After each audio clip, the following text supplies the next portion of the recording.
এখানকার কোন চেয়ারটি আমাকে হাঙর মাছ থেকে বাঁচাবে? লেভেল 1 কাঠের চেয়ার। চলো এবার দেখি।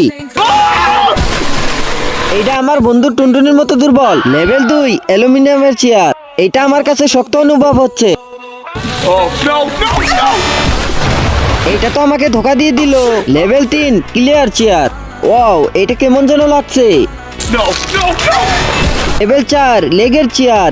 এটা আসলে অনেক শক্ত। এটা পুরো আলাদা আলাদা হয়ে গেছে। লেভেল 5 1 কোটি টাকা ডায়মন্ডের চেয়ার। চলো এবারে দেখি। লেভেল ইম্পসিবল ইটের চেয়ার। ইটের চেয়ার কি আমাকে হাঙর মাছ থেকে বাঁচাতে পারবে? বন্ধুরা, তুমি যদি তোমার মাকে ভালোবেসে থাকো তাহলে ভিডিওটাকে লাইক করো, আর যদি তুমি তোমার বাবাকে ভালোবেসে থাকো তাহলে চ্যানেলটাকে সাবস্ক্রাইব করো। 3 2 1